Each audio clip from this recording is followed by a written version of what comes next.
नमस्कार, स्वागत आहे तुमचं आपल्या न्यूज अपडेट या यूट्यूब चॅनलमध्ये. तर बघा, लाडक्या बहिणींसाठी खुशखबर आहे. आता केवायसीची मुदतवाढ झालेली आहे. आता ही मुदतवाढ किती झालेली आहे तेच आपण आजच्या व्हिडिओमध्ये बघणार आहोत. आणि ज्यांचे वडील पती किंवा हे पती नसेल, त्यांनी केवायसी कशी करायची ही संपूर्ण माहिती आपण आजच्या व्हिडिओमध्ये बघणार आहोत. तर तत्पूर्वी चॅनलवरती पहिल्यांदा आला असेल तर चॅनलला सबस्क्राईब करून बेल आयकॉन दाबायला विसरू नका. तर बघा, मुख्यमंत्री माझी लाडकी बहीण योजना ई केवायसी मुदतवाढ झालेली आहे.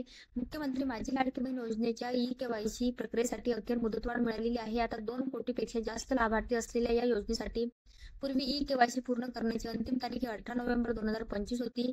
परंतु आता अदिती तटकरे मॅडम यांनी ट्विटरवरती ट्विट केलेलं आहे की आता मुदतवाढ ही ई केवायसीची मुदतवाढ ही वाढलेली आहे.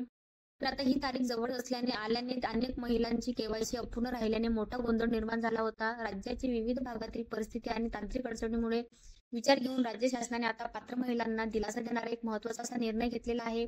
आता या सर्व पात्र महिला लाभार्थ्यांना ई केवायसी प्रक्रिया पूर्ण करण्यासाठी 31 डिसेंबर 2025 पर्यंतची आता ही मुदतवाढ मिळालेली आहे.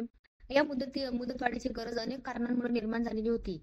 आता राज्यामध्ये अतिवृष्टी तसेच इतर नैसर्गिक आपत्तीमुळे बऱ्याच महिलांना वेळेत केवायसी पूर्ण करता आलेली नाहीये.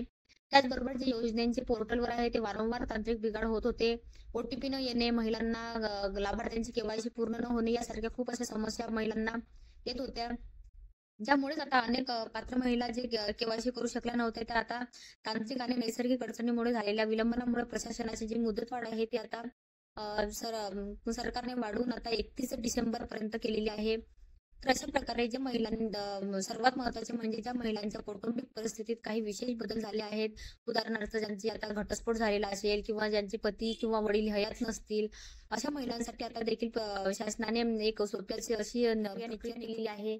तर आता अशा महिलांना लाभार्थ्यांनी फक्त आपला आधार ओटीपी वापरून स्वतःची केवायसी प्रक्रिया पूर्ण करावी.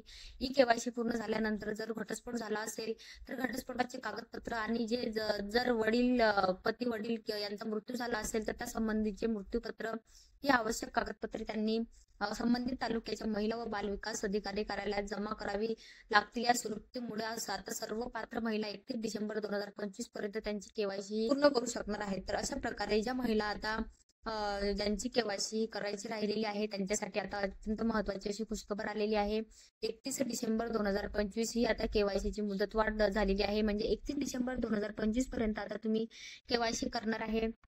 तर अशा प्रकारे लवकरात लवकर लाडक्या बहिणींनी आपले जी केवायसी राहिलेली आहे ती 31 डिसेंबर 2025 पूर्वी लवकरात लवकर करून घ्यायची आहे.